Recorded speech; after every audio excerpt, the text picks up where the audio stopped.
Hi guys, Dr. Angus Pike here from What Actually Works, and I'm going to share with you one of my Christmas presents that came a little bit early this year, part of my summer experiment, so to speak. This is a pair of Vibram 5 fingers. Strange looking thing. It's actually a barefoot kind of running shoe. Let me tell you a bit about it. A couple of years ago I was having some real issues with some shin splints. I've been a runner most of my life.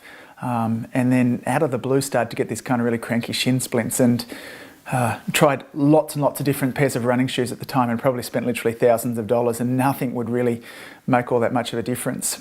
I started to investigate the whole idea because I was getting information back and forwards was, did I need to go and see a podiatrist? Were my feet not working properly? And the one thing that had always kind of sat in the back of my mind is that for thousands of years, we've existed pretty much without shoes, and particularly without these very fancy high support shoes that we see nowadays. And in our wellness centre, I very often had clients come in who'd had orthotics and watched lots of the foot problems. And I got thinking that we always kind of treated the feet like they weren't perfect, like nature had somehow mucked up, and we needed to kind of support them with these crazy shoes and orthotics and all those kind of things. And it certainly didn't make sense for me. So I started to investigate other ways. And there's quite a culture of barefoot running out there.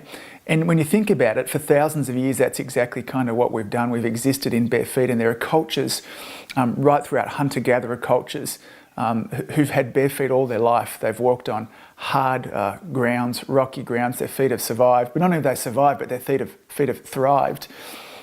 And when you think of it really, when we put our arm in a plaster cast, the first thing that we realise is that within a matter of weeks being in that plaster cast, you take the plaster cast off, the muscles of the arm have literally began to shrink, the joints don't work as well.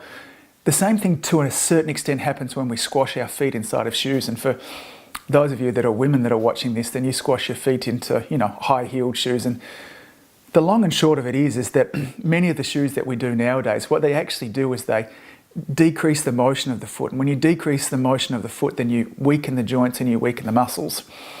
So a couple of years ago, I started to look at changing my running style, moving towards what they call a more natural running style. So if you wear a pair of running shoes, the ones nowadays, the big cushions at the bottom, so whether they be a pair of Nike or Asics or something like that too, there's a natural tendency for you to strike on the heel of those running shoes because they're soft and cushioned.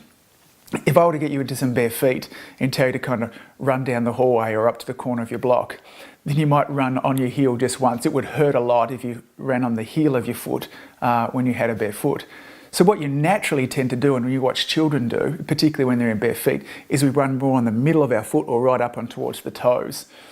It turns out that doing that and running on our toes, on the middle part of our foot, actually decreases the shock on our ankles, our knees, our hips, and our low part of the back as well. So the one challenge with going bare feet is that even unless you're doing it all the time, it's hard to get our feet to toughen up for it. So this is a kind of in-between step, I guess.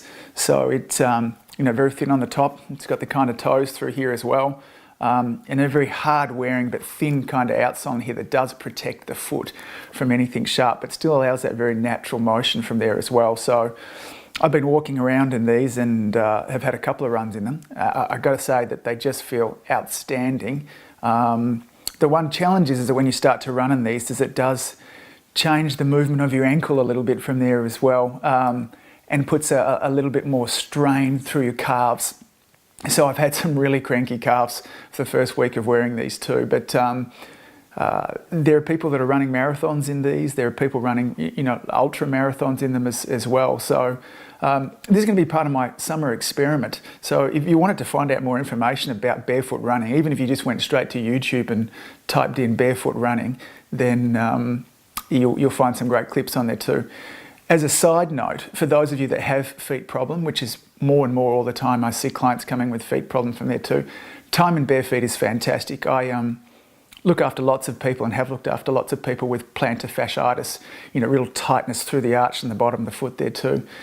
And as opposed to kind of, supporting this with orthotics and locking the foot into position, you get people to have some bare feet time, strengthen their feet, and the results can be just simply outstanding. I've seen some really, really great cases this year as well. So This is part of my summer experiment. They're Vibram 5 fingers. Loving them so far, and we'll see where things go for the summer. So love to know your barefoot experience, your feet problem experiences, or if any of you guys out there have tried Vibrams or something similar. There are lots of different kind of similar things like the 5 fingers here.